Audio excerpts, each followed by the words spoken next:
Essa rua tranquila e cheia de casas no Jardim Esplanada carrega o nome de uma importante figura da política e da indústria brasileira, o Barão de Mauá. Nascido no Rio Grande do Sul em 1813, foi batizado com o nome de Irineu Evangelista de Souza. Foi comerciante, fazendeiro e banqueiro. Tinha um pensamento visionário e foi um dos primeiros a pensar em um processo de industrialização no Brasil. Ele foi um homem de muitas posses, né? Um homem bastante enriquecido durante o século XIX, durante a época, né, do Império, basicamente do Segundo Reinado.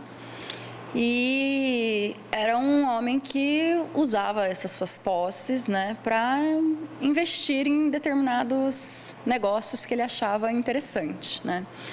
Agora, o tipo de investimento, onde investir, é o que acaba chamando a atenção, porque nisso ele difere de outros do seu tempo, né, da sua época. Vamos lembrar que é a época do auge da economia cafeeira, inclusive a gente aqui no Vale do Paraíba, a gente está no local onde foi, né, a era de ouro do café. O Barão de Mauá, então, ele vem numa lógica um pouco diferente. Em 1854, devido à sua grande contribuição para os primeiros passos da industrialização brasileira, ganhou de Dom Pedro II o título de barão. Justamente por seus empreendimentos, por se destacar nos seus negócios, né, ele vai receber o título de barão, né, um título de nobreza. Então, era o Império, né, o Dom Pedro II, o Império o reconhecendo como um homem de muito valor, né? Que era assim, dentro de uma monarquia, assim que você reconhece, né, os feitos. Então, dá a ele o título de barão e referência a Mauá, que foi a região, né, de onde ele veio, né? Então, ele vira o Barão de Mauá. Então, não é assim que ele era proprietário de terras, né, em Mauá, não é exatamente isso.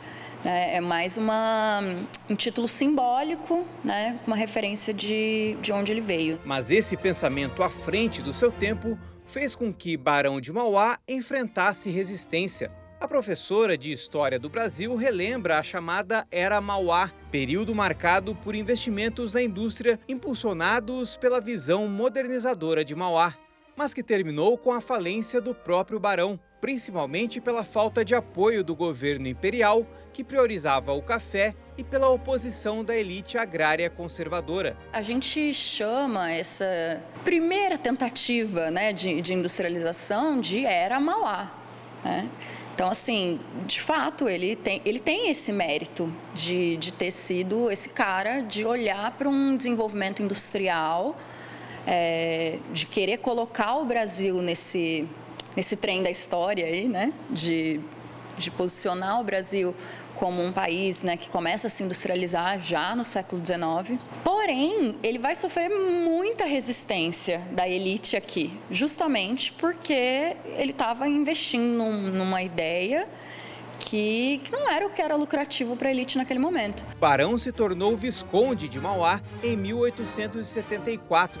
Depois de uma vida ligada a empreendimentos, morreu em Petrópolis no ano de 1889. As ideias visionárias foram importantes para um processo de industrialização que viria no século XX. A gente deve a ele essas primeiras empreitadas, né, da industrialização no Brasil, que, na verdade, não foram bem sucedidas, e isso só veio a se consolidar mesmo, a industrialização, né, anos depois, com a ação do Estado durante a Era Vargas, né?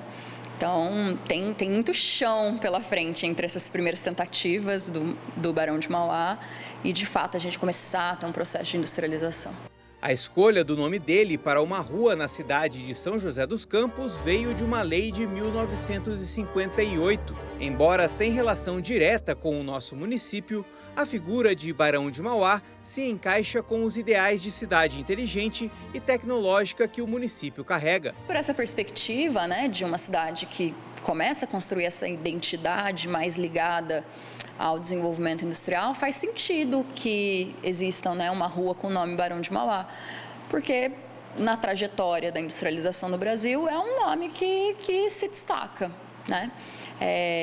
Como eu falei, nos livros de história aparece, né, a Era Mauá, né? Então, eu acho que faz sentido nessa narrativa, né, que São José tenta construir para si, de ser essa cidade moderna, tecnológica, industrial.